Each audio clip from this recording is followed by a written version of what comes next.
Vous écoutez WBCQ, diffusant la radio World's Last Chance depuis Monticello, Maine, USA.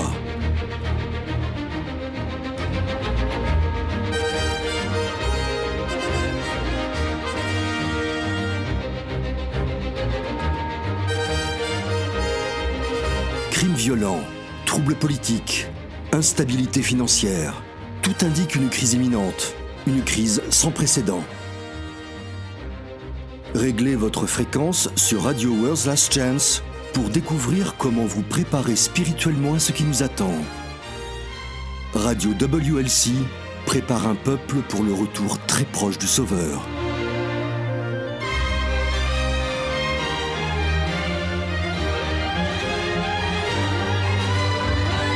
Bonjour amis auditeurs et bienvenue sur Radio WLC. Une importante école de théologie a longtemps protesté contre l'idée que l'on puisse préexister à sa propre existence. Cette école a demandé à ses opposants d'expliquer comment une telle chose serait même imaginable. Comment pourrait-on être avant d'être ? Je pense que de nombreux étudiants de la Bible n'ont pas même réfléchi à cette question et c'est la tâche des éducateurs d'inviter à la réflexion. Cette réflexion est si importante qu'elle déterminera notre vision de qui est vraiment Christ. Je maintiens que le Nouveau Testament dit, si l'on regarde d'abord la forêt et pas seulement certains arbres isolés dans les écrits de Jean et Paul, que Christ est le Messie humain promis par les Écritures hébraïques. Il est le fils de Yahweh promis pour un temps futur à David. Voir 2 Samuel 7, versets 14 à 16, et notez bien les temps futurs. Le fils de David s'est élevé après David et n'existait donc pas auparavant. Si cela n'est pas la première prémisse de toute christologie, nous pourrions tout aussi bien écarter l'Écriture en tant que fondement de notre foi. Est-il déraisonnable d'insister sur le fait que le fils de David, qui doit aussi être le fils de Yahweh, est plus jeune que David, son ancêtre ?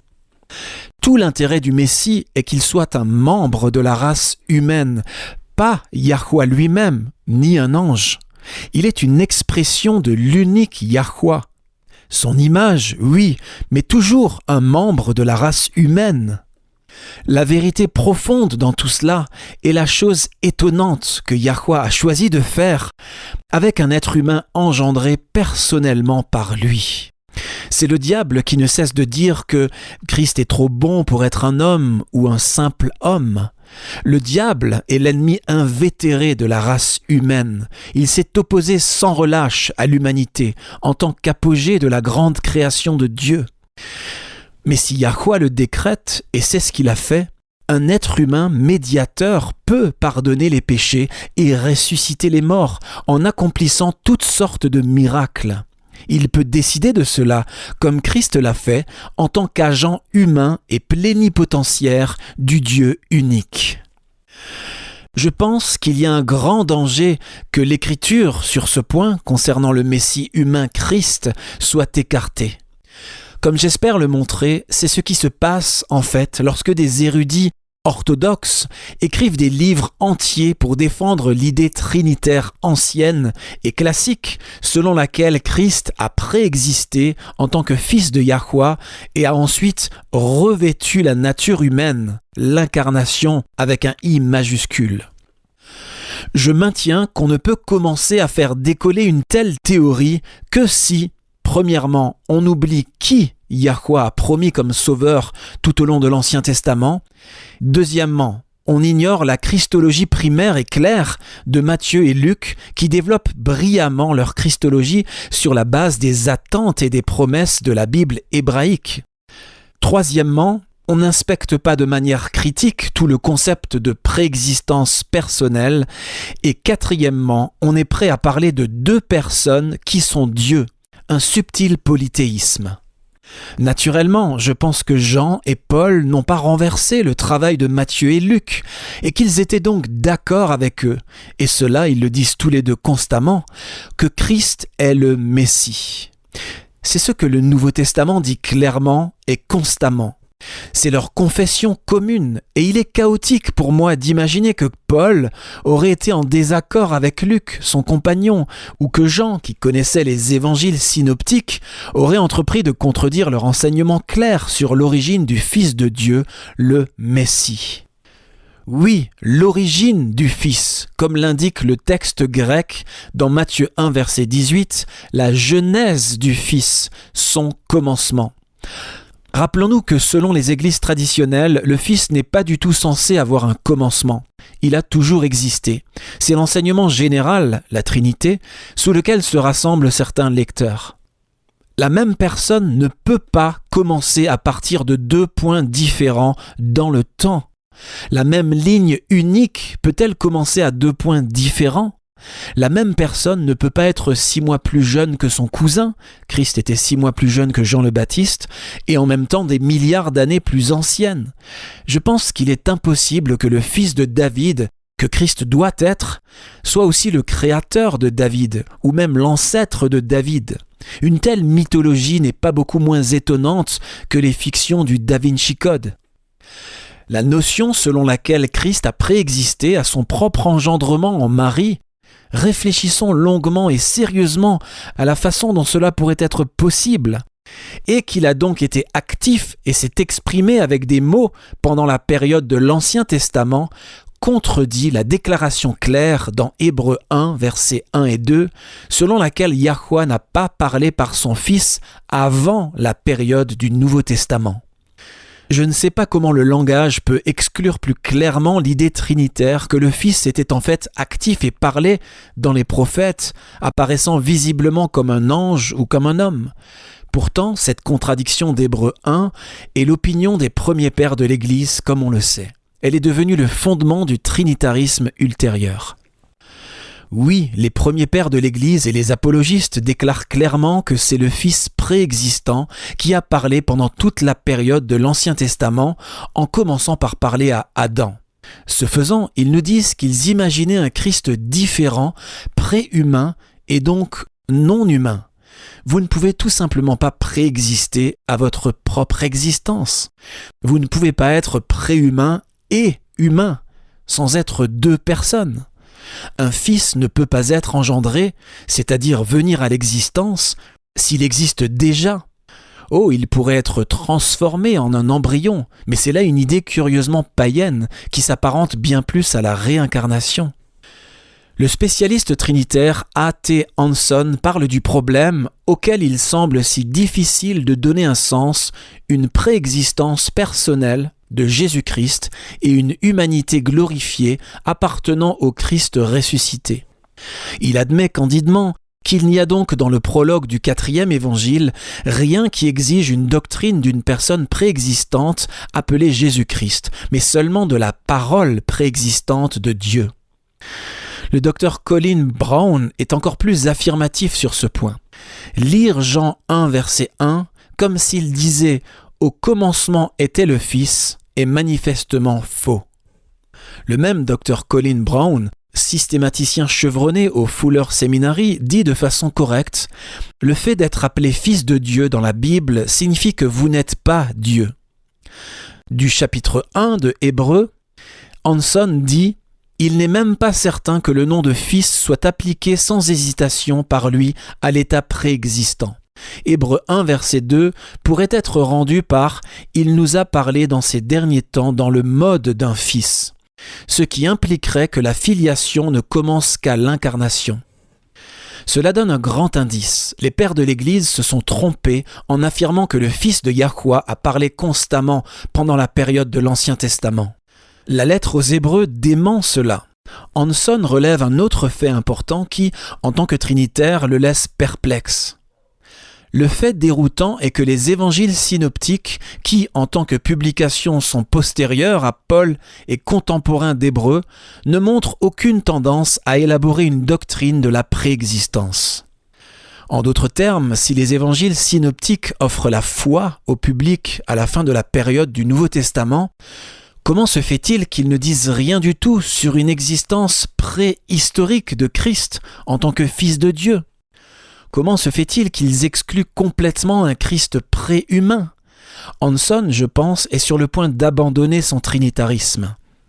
Il concède que les preuves historiques selon lesquelles Christ de Nazareth était en fait conscient de sa divinité et se souvenait de son état préincarné sont totalement insuffisantes. Je suggère que toute la théorie selon laquelle le Fils existait en tant que personne consciente avant sa naissance est injustifiée et a conduit à un déluge de conflits et de divisions dans la foi, sans parler de quelques martyrs et excommunications violentes. Ni l'ange Christ, ni le Christ éternel ne sont le Christ de la Bible. Il n'y a pas de Dieu le Fils dans le texte de l'Écriture, mais il y a le Fils unique engendré de Yahweh, le Messie humain. Tout ce concept de préexistence personnelle a été importé de la pensée grecque qui a envahi l'Église vers l'an 150 après Jésus-Christ. Adolphe Harnack, le prince des historiens de l'Église, avait raison de dire que tout le système dogmatique orthodoxe est basé sur la fausse prémisse trouvée dans la deuxième épître de Clément. Jésus-Christ étant d'abord esprit s'est fait chair. Cela contredit directement Paul dans 1 Corinthiens 15, verset 46, où il écrit que l'Esprit Christ n'était pas avant Adam, mais l'inverse. Adam est venu en premier, puis le deuxième Adam. De l'idée erronée de la deuxième épître de Clément, Harnack dit à juste titre « C'est ici le credo fondamental, théologique et philosophique sur lequel sont construites toutes les spéculations trinitaires de l'Église des siècles suivants. Et c'est donc la racine du système orthodoxe de la dogmatique. » Ces décisions dogmatiques lient les membres de l'Église jusqu'à aujourd'hui. Réfléchissons donc, premièrement, à ce que nous voulons dire lorsque nous disons préexistence. Et deuxièmement, écoutons attentivement Matthieu et Luc et voyons s'ils décrivent le revêtement de la nature humaine par une personne déjà consciente vivant au ciel. La préexistence. Albert Réville, professeur d'histoire de la religion, a écrit « Le fait est que les deux idées, la préexistence et la naissance virginale, ne peuvent pas être conciliées. Une personne préexistante qui devient homme se réduit, si l'on veut, à l'état d'embryon humain, mais elle n'est pas conçue par une action extérieure à elle-même dans le sein d'une femme. Mais la conception est le moment où se forme un individu qui n'existait pas auparavant, du moins en tant qu'individu. Les Écritures disent que le Fils de Yahweh a été conçu, c'est la part de la mère, et engendré, c'est l'action du Père. Écoutons le professeur Mackay sur l'extraordinaire difficulté qu'implique la préexistence en tant que concept tout court. Il est préférable de commencer par le problème de la préexistence, non seulement parce qu'il y a des difficultés linguistiques, mais parce qu'il mène directement aux principales difficultés rencontrées dans toute la théologie incarnationnelle et trinitaire. Dès que nous reculons devant la suggestion que quelque chose puisse préexister à lui-même, nous devons nous demander ce qui préexiste exactement à quoi et dans quel sens il le fait. Il ne faut pas être un systématicien d'une perspicacité extraordinaire pour remarquer comment les exégètes eux-mêmes sont les victimes inconscientes, au cours de leur travail le plus professionnel, d'hypothèses systématiques tout à fait dogmatiques, c'est-à-dire non critiques. Je pense que c'est tout à fait juste. Le prince de l'histoire de l'Église, Adolphe Harnack, est d'accord. La venue à l'existence miraculeuse de Christ dans la Vierge par le Saint-Esprit et la préexistence réelle de Christ s'excluent mutuellement. Plus tard, et en fait très tôt, les gens ont été contraints, il est vrai, de les considérer comme compatibles. Pannenberg exprime bien notre point de vue. La naissance virginale de Christ est en contradiction irréconciliable avec la christologie de l'incarnation du Fils de Dieu préexistant. Selon la naissance virginale, Christ est d'abord devenu le Fils de Dieu par la conception de Marie. La préexistence est inconciliable avec ceci, que la filiation divine en tant que telle a été établie pour la première fois dans le temps, comme l'enseignent Matthieu et Luc. La filiation ne peut pas à la fois consister en une préexistence et avoir son origine uniquement dans la procréation divine de Christ en Marie. Matthieu et Luc enseignent que depuis sa naissance, Christ a été le Fils de Dieu, parce que par sa naissance, il est le Fils de Dieu. La préexistence ne peut pas être liée sans contradiction conceptuelle au motif original de la naissance virginale. La contradiction entre la préexistence et la naissance virginale, l'Église patristique ne l'a apparemment pas remarquée. Comment une telle transformation de la foi originelle en Christ a-t-elle été possible ? Comment Christ, exalté par la résurrection des morts, est-il devenu l'être divin préexistant descendant du ciel ? Cela reste à l'heure actuelle un problème principal de l'histoire de la tradition chrétienne primitive. Le problème est résolu en croyant ce que Matthieu et Luc ont à dire, et bien sûr les Actes et Pierre, puis en convenant que Paul et Jean ne les ont pas contredits. Le Fils de Yahweh n'existait pas littéralement jusqu'à ce qu'il soit engendré surnaturellement en Marie. L'apôtre Paul a prié pour que les croyants d'Éphèse ne soient pas emportés par tout vent de doctrine, par la ruse des hommes et leur habileté dans les manœuvres d'égarement. Le danger est très réel, spécialement aujourd'hui. Il y a des voix qui s'élèvent de partout, chacun insistant à prétendre que leur corpus de croyance est la vérité et que tous les autres sont dans le faux. Parfois, lorsque nous découvrons de nouvelles lumières, il peut nous sembler que certaines vérités contredisent d'autres vérités. Pour savoir ce que vous pouvez faire lorsque vous êtes face à cette situation, rendez-vous sur worldslastchance.com et lisez l'article « Le poids de la preuve ».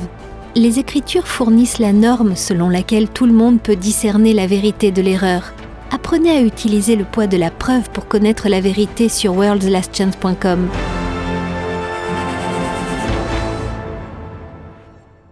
Luc 1, verset 35, mérite d'être crié sur les toits. Les pasteurs devraient être exhortés à donner des expositions complètes de ce verset. L'engendrement virginal, la naissance surnaturelle de la personne Christ, le Messie, le Fils de Dieu, est l'enseignement incontesté de Matthieu et de Luc. C'est une tâche sans espoir que d'essayer d'y lire une doctrine de l'incarnation. Cela ne peut se faire qu'en détruisant leur témoignage. Jusqu'à récemment, l'enseignement clair de Matthieu et Luc comme n'ayant rien à dire sur la préexistence a été largement accepté. Maintenant, récemment, des efforts incroyables sont faits pour faire dire à Matthieu et Luc qu'ils croyaient en un fils préexistant. Douglas McCready affirme que les synoptiques enseignent non pas directement, mais implicitement que Christ a préexisté en tant que Fils éternel. Il se tourne vers Luc, mais dans une section consacrée à la discussion du titre « Fils de Dieu » de plusieurs pages, il omet de prendre note de Luc 1, verset 35. C'est un phénomène vraiment étonnant. Cette déclaration de l'ange Gabriel fournit la principale clé de la Bible concernant le statut de Christ en tant que Fils de Dieu. Peu de versets offrent réellement une telle clarté comme Luc 1, verset 35. Peu de versets s'interprètent réellement eux-mêmes, mais c'est le cas de celui-ci. L'ange Gabriel et Luc nous disent ici exactement comment, pourquoi, quand et où le Fils de Yahweh a été engendré. Ils fournissent une définition biblique de « Fils de Yahweh » applicable à Christ. C'est précisément pour cette raison, Diokai, c'est-à-dire le miracle créateur en Marie, que la chose sainte engendrée est le Fils de Dieu. Matthieu n'est pas moins clair. La genèse du Christ, Matthieu 1, verset 18, se trouve dans l'engendrement miraculeux qui devait se produire en Marie. Chapitre 1, verset 20. Engendrer signifie, en grec et en français, faire venir à l'existence. Venir à l'existence signifie que vous n'existez pas déjà. Le langage n'a pas de façon plus claire de nous le dire. Matthieu a répété le mot « engendrer » environ 40 fois dans son premier chapitre. Il a appelé le Messie « fils de David » et « fils d'Abraham ». Puis il nous raconte comment le Fils de Yahweh est venu à l'existence, a été engendré en Marie. chapitre 1, verset 20, et non par Marie.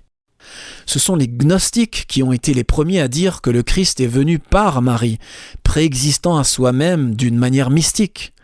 L'orthodoxie, avec sa notion d'un fils préexistant, héberge en fait une subtile tendance gnostique. Harnack a reconnu ce qui s'est passé. Il a parlé du levain gnostique, dont l'orthodoxie ne s'est jamais débarrassée. C'est donc le paradoxe de tous les paradoxes que le credo, ou symbole de Nicée, anathémise en fait tous ceux qui disent qu'avant de venir à l'existence, il n'existait pas. Le credo excommunie donc Matthieu et Luc, et Paul dans Galates 4, verset 4, et Jean dans 1 Jean 5, verset 18. Paul parle du Fils comme étant venu à l'existence, à partir d'une femme, et Jean parle d'un moment où le Fils a été engendré, c'est-à-dire amené à l'existence, geneteis. Il n'est pas étonnant que le très candide et célèbre commentateur catholique des récits de naissance, Raymond Brown, confesse que Luc 1, verset 35, a embarrassé de nombreux théologiens orthodoxes, puisque dans la christologie de la préexistence, une conception par le Saint-Esprit en Marie n'entraîne pas l'existence du Fils de Dieu. Luc ne semble pas connaître une telle christologie. Il n'était pas trinitaire. Pour Luc, la conception est liée de manière causale à la filiation divine. Dunn est d'accord avec nous sur ce point. Dunn a d'ailleurs renoncé à croire à la préexistence, même dans l'évangile de Jean. Luc est plus explicite que Matthieu dans son affirmation de la filiation divine de Christ dès sa naissance. Chapitre 1, versets 32 et 35. Mais ici aussi, il est suffisamment clair que c'est un engendrement, un devenir qui est en vue, la venue à l'existence de celui qui sera appelé et sera en fait le Fils de Dieu, et non la transition d'un être préexistant pour devenir l'âme d'un bébé humain, ou la métamorphose d'un être divin en un fœtus humain. L'intention de Luc est clairement de décrire le processus créatif de l'engendrement. De même, dans les Actes, il n'y a aucun signe d'une christologie de la préexistence. Donc, pas d'incarnation selon Luc. Godet est clairement en accord avec Luc. Par l'expression « c'est pourquoi », l'ange fait allusion à ses paroles précédentes. Il sera appelé le Fils du Très-Haut. Nous pourrions le paraphraser « et c'est précisément pour cela que je t'ai dit ». Nous avons donc ici de la bouche de l'ange lui-même une explication authentique du terme « Fils de Dieu » dans la première partie de son message. Après cette explication, Marie ne pouvait comprendre le titre que dans ce sens, un être humain dont Yahweh lui-même est l'auteur immédiat de l'existence. Il ne transmet pas l'idée de préexistence. Fitzmayer, le commentateur de la Bible encore sur Luc, est tout aussi franc. Il met le doigt sur l'énorme changement qui s'est opéré dans la foi dès le milieu du IIe siècle. Justin Martyr lit le récit de Luc comme signifiant que le Fils préexistant, appelé la puissance de Yahweh et du Saint-Esprit, a provoqué sa propre conception en Marie. Préexistant à soi-même, il est la cause de sa propre existence en Marie. Justin Martyr a été poussé à cela par son postulat selon lequel le Fils avait été pleinement actif à l'époque de l'Ancien Testament, en tant que tampon entre le monde et Dieu le Père ineffable, qui ne traitait pas directement avec le monde. Notons à quel point Fitzmayer est clair sur ce qui s'est passé en faisant obstacle au sens clair de Luc 1, verset 35 par Justin Martyr, 150 ans après Jésus-Christ. Le Saint-Esprit est compris dans le sens de l'Ancien Testament, de la puissance créatrice et active de Dieu présente aux êtres humains. La tradition ecclésiastique ultérieure a fait de ce verset quelque chose de tout à fait différent.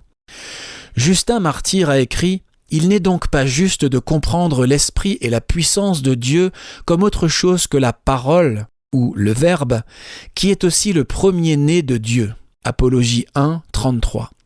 Dans cette interprétation de Justin Martyr, les deux expressions « esprit » et « puissance » désignent le deuxième membre de la Trinité. Cependant, ce n'est guère avant le IVe siècle que le Saint-Esprit a été compris comme étant la troisième personne.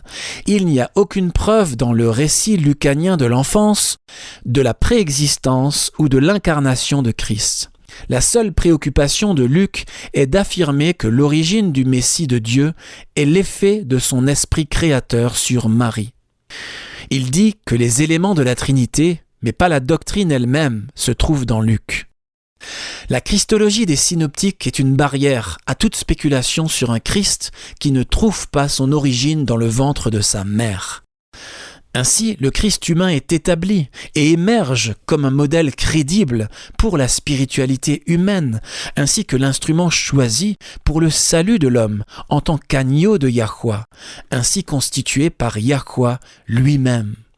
C'est à Yahweh plutôt qu'au concile qu'il faut laisser la liberté de choisir le type de sauveur qui convient à la tâche. Je le remercie d'avoir gracieusement désigné un membre de la race humaine comme médiateur, sauveur et juge. Tout grand prêtre est choisi parmi les hommes. Hébreux 5, verset 1. Pas parmi les anges. Et Yahweh ne peut certainement pas être un grand prêtre pour lui-même.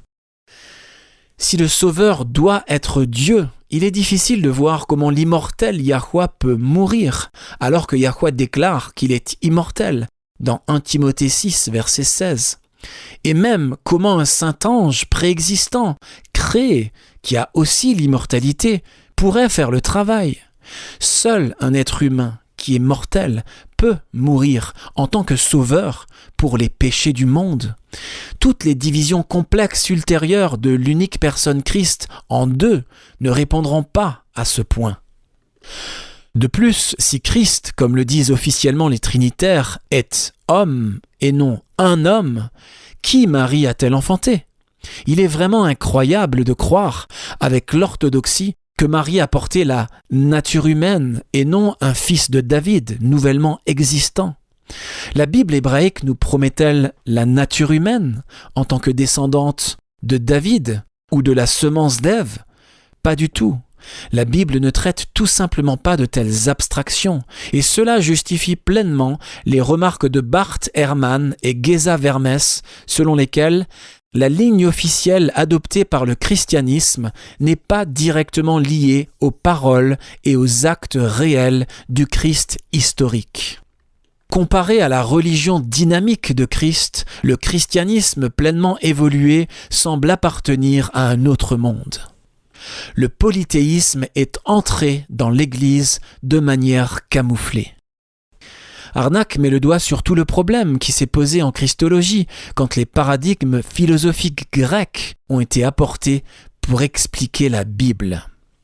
L'Église s'est opposée au docétisme grossier et à la mise en pièces de Christ, mais l'enseignement d'un aion, ou force de vie, céleste, incarné en tant que sauveur, ne contenait-il pas un reste du vieux levain gnostique ?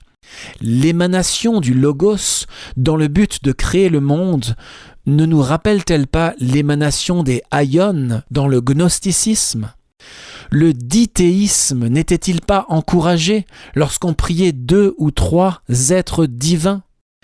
Une lutte a commencé, qui a été l'histoire de la suppression du Christ historique par le Christ préexistant dans la dogmatique, c'est-à-dire la suppression du Christ réel par le Christ fictif dans la dogmatique. La tentative triomphante de régenter la foi des laïcs au moyen d'une formule incompréhensible pour eux, et de mettre le mystère de la personne du Christ à la place de la personne elle-même. Quand la christologie du Logos a triomphé, c'est-à-dire que le Fils a été relu sur le Logos, la vision traditionnelle de la divinité suprême comme une seule personne et avec elle toute pensée de l'humanité réelle et complète du Rédempteur a été en fait condamnée comme intolérable dans l'Église. Sa place a été prise par la nature du Christ qui, sans la personne, n'est qu'un cryptogramme. Ainsi, les amis, le précieux fils de David a été transformé en un cryptogramme ou message codé. Les trinitaires étaient attachés à l'opinion, inévitable une fois que le Fils préexiste, que Christ était homme, mais pas un homme. Qui sera prêt à défendre ce point de vue lorsque, dans le futur, Christ inspectera ce que nous avons enseigné à son sujet ? Heureusement, à notre époque, des voix de protestation se sont élevées de nombreux endroits. Notamment J.A.T. Robinson de Cambridge, qui remarque que Jean est un témoin aussi invariable que n'importe quel autre du Nouveau Testament, du monothéisme unitaire du judaïsme. Et du professeur Caird d'Oxford, qui nous avertit de nous méfier de toute théorie qui tente de faire du Messie du judaïsme plus d'une personne. Les Juifs croyaient uniquement à la préexistence d'une personnification. La sagesse était la personnification, soit d'un attribut divin, soit d'un but divin, mais jamais d'une personne.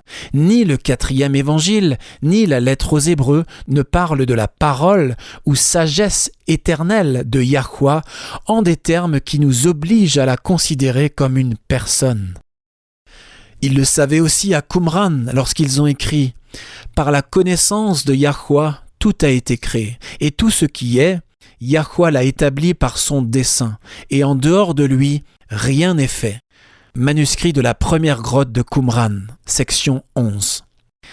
Et Philon a dit de Moïse, qui préexistait dans le plan de Yahweh selon les Juifs, qu'il était, par la prescience divine, l'incarnation logique de la loi, nomos empsychos. Il n'est donc pas étonnant que Jean ait pu penser à Christ comme l'incarnation de la grâce et de la vérité, l'expression de Yahweh.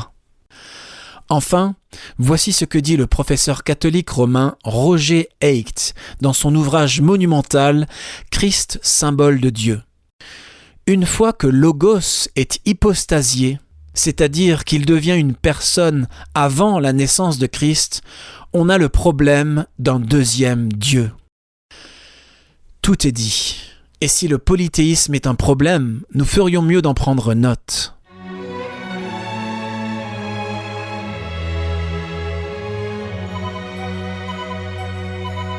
Vous écoutez la radio World's Last Chance sur WBCQ à 9330 kHz sur la bande des 31 mètres.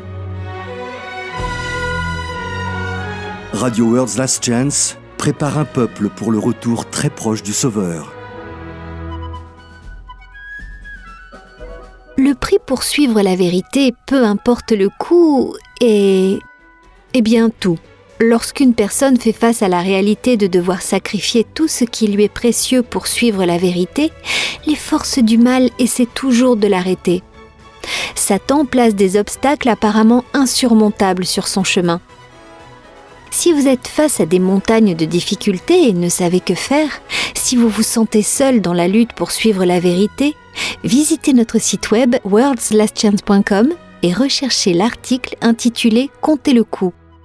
Tous ceux qui font confiance à Yahweh pour trouver une solution à toutes les difficultés découvriront que les récompenses sont si élevées que le coup est en fait bon marché. Lisez l'article « Comptez le coup » sur worldslastchance.com.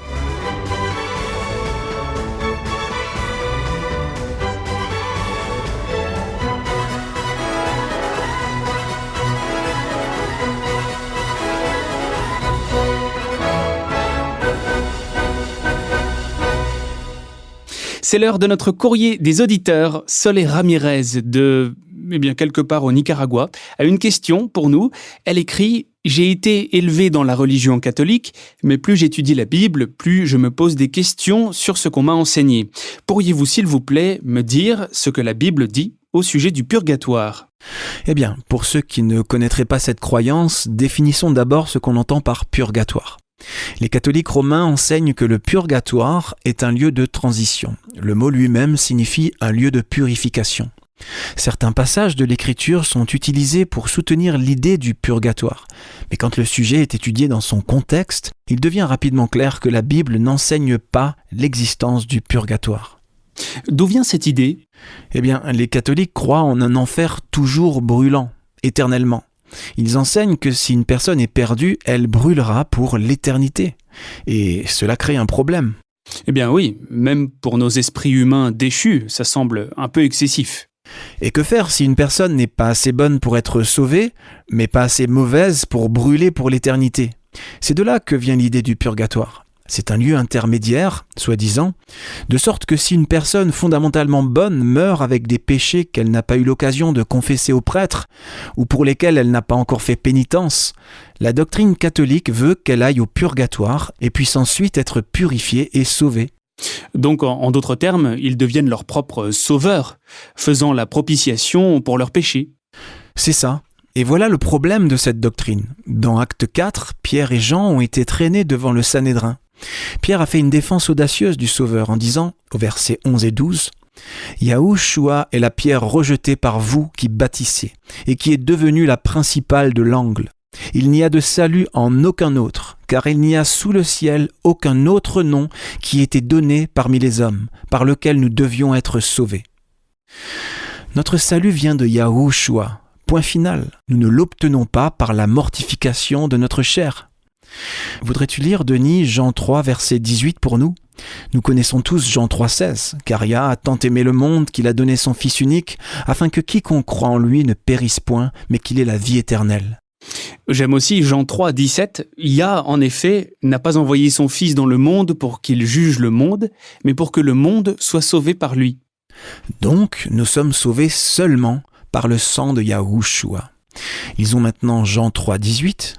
« Celui qui croit en lui n'est point jugé, mais celui qui ne croit pas est déjà jugé parce qu'il n'a pas cru au nom du Fils unique de Yah. » Ce verset contredit tout le concept du purgatoire. Notre salut est basé sur ce que Yahushua a fait pour nous. Nous l'acceptons ou non, nous le croyons ou non, c'est notre choix. Mais notre salut n'est pas basé sur le fait de brûler un peu dans les feux du purgatoire pour pouvoir entrer ensuite dans le royaume de Yahushua sur la nouvelle terre. Avançons de 2 chapitres et lisons maintenant Jean 5, verset 24. Cela prouve également que le salut vient directement de Yahushua et non pas de quelque chose que nous pourrions gagner ou mériter. En vérité, je vous le dis, celui qui écoute ma parole et qui croit à celui qui m'a envoyé a la vie éternelle et ne vient point en jugement, mais il est passé de la mort à la vie. » Très bien, maintenant allons dans 2 Corinthiens 5 et lisons le verset 21. « Celui qui n'a point connu le péché, il l'a fait devenir péché pour nous, afin que nous devenions en lui justice de Yah. » Et lisons encore un autre passage dans Romains 4, les versets 4 et 5. Ici, Paul explique la futilité totale d'essayer de nous frayer notre chemin vers le salut par l'amélioration ou le développement de soi. Or, à celui qui fait une œuvre, le salaire est imputé, non comme une grâce, mais comme une chose due. Et à celui qui ne fait point d'œuvre, mais qui croit en celui qui justifie l'impie, sa foi lui est imputée à justice. Ou dans une autre version, si quelqu'un accomplit un travail, on lui compte son salaire non pas comme si on lui faisait une faveur, mais d'après ce qui lui est dû. Et si quelqu'un n'accomplit pas d'œuvre, mais place sa confiance en Yah qui déclare juste les pécheurs, Yah le déclare juste en portant sa foi à son crédit. La justice de Yahushua est un don gratuit, donné à tous ceux qui croient et la réclament par la foi. Elle ne vous sera pas appliquée après avoir brûlé au purgatoire quelques années, parce que vous aviez une pensée mauvaise quand votre voiture a été percutée par un conducteur ivre. Cela laisserait votre salut dépendre de votre état d'esprit à l'instant de votre mort, plutôt que du sang de Yahushua. Le sang de Yahushua nous offre plus d'assurance que ça. Tu sais, je me suis penché sur cette doctrine il y a quelques années. J'étais curieux de savoir ce que l'Église primitive enseignait. Et qu'est-ce que tu as trouvé ? Il n'y a aucune trace dans l'Église primitive de cette croyance. Pas un seul des pères de l'Église n'a écrit à ce sujet, et on pourrait penser qu'il y en aurait au moins un. Polycarpe était par exemple un disciple de l'apôtre Jean. Avec tous les écrits de Jean sur l'Apocalypse et le fait de se préparer pour l'éternité, on pourrait penser qu'il y aurait au moins une mention à ce sujet, quelque part. On pourrait le penser. Mais il n'y en a aucune. C'est intéressant. Eh bien, nous pouvons être sûrs de 3 choses. Premièrement, le salut n'est possible que dans le nom de Yahushua, notre Sauveur, comme il est écrit dans Acte 4, verset 12. Deuxièmement, Acte 16 nous dit qu'il n'y a pas d'autre moyen pour une personne d'être sauvée en dehors de Yahushua. Et troisièmement, comme Paul l'a expliqué dans Romains 10, le salut signifie que nous croyons que le Sauveur a vécu une vie sans péché, qu'il est mort à notre place et qu'en raison de cette vie sans péché, il est ressuscité des morts pour s'asseoir à la droite du Père. Voilà sur quoi se base notre assurance du salut. Vous n'avez pas à craindre, amis auditeurs, que votre parent ou votre enfant bien-aimé souffre au purgatoire pour être assez bon, entre guillemets, pour être sauvé. Pour conclure, allons dans Romains au chapitre 1 et lisons les versets 16 et 17. Car je n'ai point honte de l'Évangile. C'est une puissance de Yah pour le salut de quiconque croit, du juif premièrement, puis du grec, parce qu'en lui est révélée la justice de Yahweh par la foi et pour la foi, selon qu'il est écrit, le juste vivra par la foi. Le pardon des péchés, comme la vie éternelle, est un don, c'est un cadeau. Ce n'est pas quelque chose qui peut être gagné par une quelconque souffrance. Romains 6, verset 23 nous dit que le salaire du péché, c'est la mort, mais que le don de Yah, c'est la vie éternelle. Si vous obtenez la vie éternelle par la souffrance, ce n'est plus un don.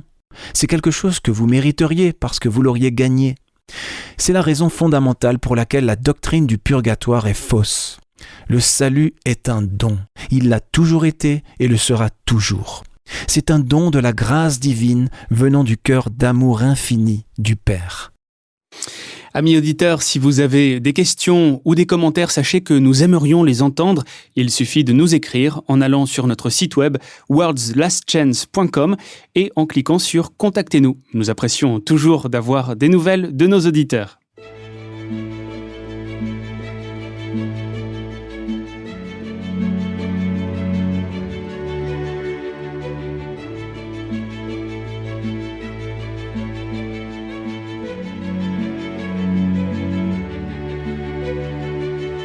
De nombreux adultes auraient aimé avoir la possibilité d'étudier la religion à l'université. Il n'est pas trop tard. Sur worldslastchance.com, nous avons des centaines d'articles et de vidéos sur de nombreux sujets religieux et spirituels différents, et de nouveaux contenus sont ajoutés en permanence. Certains articles donnent des conseils sur comment vivre une vie chrétienne victorieuse. D'autres articles approfondissent des passages incompris de l'Écriture et expliquent ce que signifiait l'hébreu original. Nous proposons aussi de nombreux articles et vidéos sur les prophéties. Paul a dit à Timothée « Toute écriture est inspirée de Dieu et utile pour enseigner, pour convaincre, pour corriger, pour instruire dans la justice, afin que l'homme de Dieu soit accompli et propre à toute bonne œuvre. » Si vous lisez attentivement le contenu de notre site web, vous aurez une base solide non seulement dans les vérités doctrinales, mais vous connaîtrez aussi les secrets d'une prière efficace et comment étudier la Bible pour découvrir la vérité par vous-même. Visitez notre site worldslastchance.com. Il n'est jamais trop tard pour commencer. worldslastchance.com prépare un peuple pour le retour très proche du Sauveur.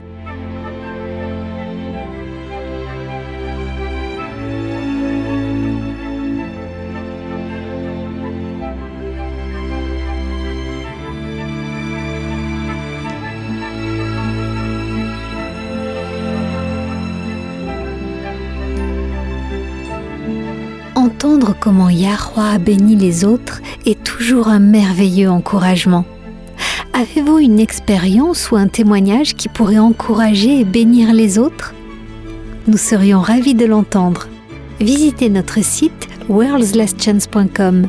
Votre foi sera renforcée en lisant l'expérience d'autres personnes qui ont choisi de suivre la vérité. Et votre propre témoignage peut renforcer la foi des autres. worldslastchance.com. Nous nous réjouissons avec vous des meilleures délivrances de Yahweh dans votre vie.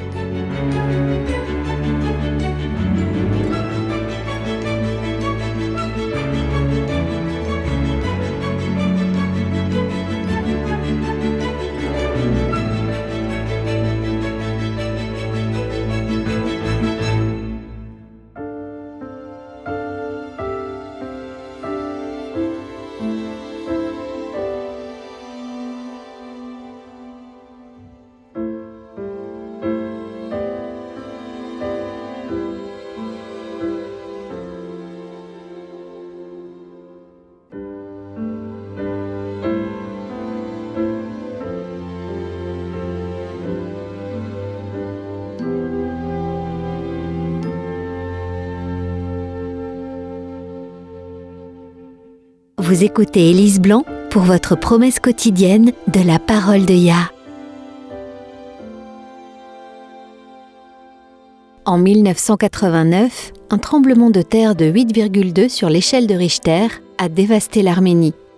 En moins de 4 minutes, plus de 30 000 personnes ont perdu la vie. Si vous n'avez jamais vécu une expérience similaire, il est difficile de saisir l'ampleur de l'angoisse et de la souffrance. Le monde, pour ces gens, est détruit. La vie des survivants n'est plus jamais la même. C'est aussi de ces tragédies que naissent les histoires de véritable héroïsme. Je voudrais vous parler d'un héros qui a vécu ce terrible moment. Cet homme était un père de famille.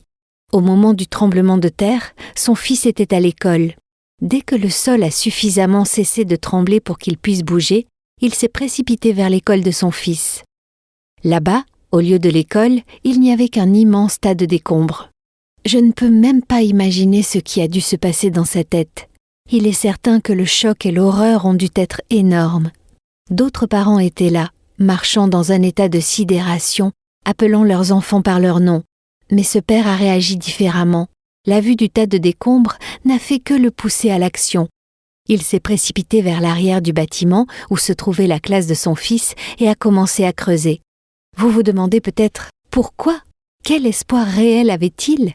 Quelles étaient les chances que son fils ait miraculeusement échappé à la mort ? Ce qui a poussé cet homme à continuer d'agir, c'est une promesse. Il avait promis à son fils qu'il serait toujours là pour lui. C'est ce qui l'a poussé à espérer et à donner de la force à son corps.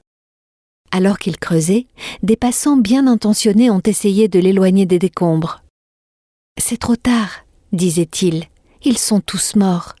Tu ne peux pas les aider.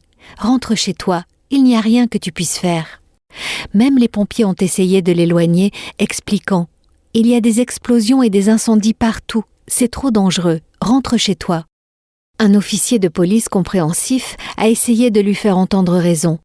Il a dit « Je comprends que tu sois en colère, tu es bouleversé, mais c'est fini, rentre chez toi. » Mais le père avait fait une promesse et il allait la tenir. L'amour que cet homme avait pour son fils l'a fait creuser pendant 8 heures, puis 12 heures, 16 heures, 24 heures, 36 heures. Puis à la 38e heure, le père a retiré un rocher et a entendu la voix de son fils qui appelait à l'aide. « Armand !» a-t-il crié. « Papa, c'est toi, je leur ai dit. J'ai dit aux autres enfants que si tu étais encore en vie, tu viendrais nous trouver. Tu avais promis que tu serais toujours là pour moi, et tu l'as fait, papa. » Un père résolu, déterminé à tenir sa promesse à son fils bien-aimé, une pierre roulée pour révéler la vie et la liberté. Cette histoire me rappelle toujours des événements qui se sont déroulés tôt un matin, il y a près de 2000 ans. Notre Père Céleste a fait rouler une pierre bien plus importante et a tenu une promesse encore plus grande. Lorsqu'il a fait rouler la pierre du sépulcre et a ramené son Fils bien-aimé à la vie, il a apporté à tous ceux qui croient la vie éternelle et la vraie liberté en Christ. Et la bonne nouvelle, c'est qu'il est toujours en train de rouler les pierres. Maintenant, je ne sais pas quelles sont les pierres dans votre vie. Je ne sais pas ce qui vous empêche d'atteindre le bonheur et l'épanouissement que vous désirez, mais je sais que le Père vous cherche, en ce moment même. Il passe au crible les décombres et les ruines de vie qui n'ont pas été vécues pour lui. Quelle que soit la taille des pierres et des rochers dans votre vie, il est prêt et capable de les faire disparaître et de vous donner une nouvelle vie en lui. Yahweh tient ses promesses. Tout comme il a tenu sa promesse à son propre fils lorsqu'il a fait rouler une pierre tôt un matin il y a 2000 ans. Acte 13, versets 37 et 38 dit « Mais celui que Yah a ressuscité n'a pas vu la corruption. Sachez donc, hommes frères, que c'est par lui que le pardon des péchés vous est annoncé. » Nous avons reçu de grandes et précieuses promesses. Réclamez-les dès maintenant.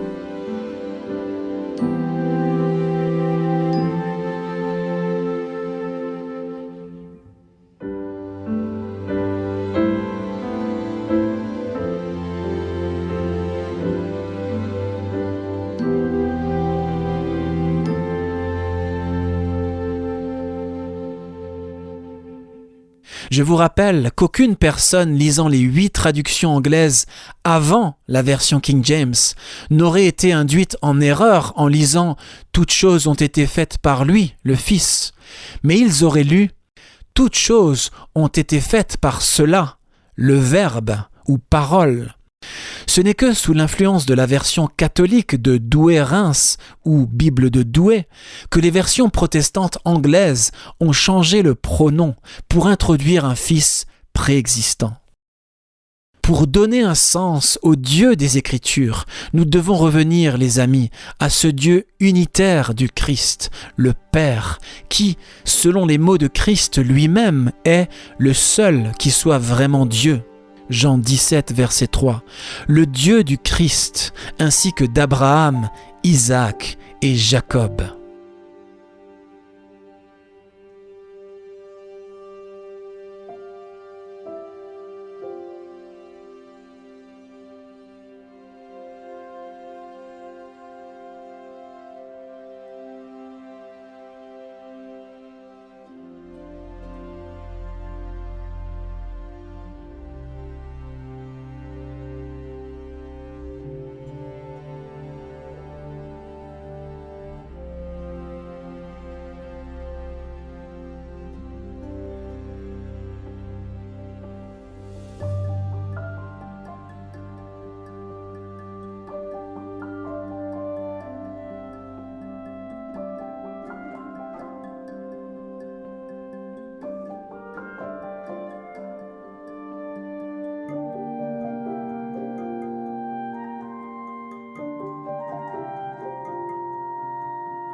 Vous étiez à l'écoute de Radio WLC. Cette émission, ainsi que les émissions précédentes de Radio WLC, sont disponibles en téléchargement sur notre site internet. Elles sont parfaitement appropriées pour être partagées avec des amis et pour des études bibliques. Elles sont également une ressource merveilleuse pour ceux qui adorent Yahuwah, seuls, en famille ou en groupe à la maison. Si vous souhaitez écouter les émissions de Radio WLC, rendez-vous sur notre site internet à l'adresse worldslastchance.com. Cliquez sur l'icône Radio WLC en haut à droite de la page d'accueil. Cela vous permettra de télécharger les épisodes dans votre langue préférée. Vous trouverez également des articles et des vidéos disponibles en plusieurs langues. Rejoignez-nous demain pour un autre message rempli de vérité sur WBCQ à 9330 kHz sur la bande des 31 mètres. Radio World's Last Chance prépare un peuple pour le retour très proche du Sauveur.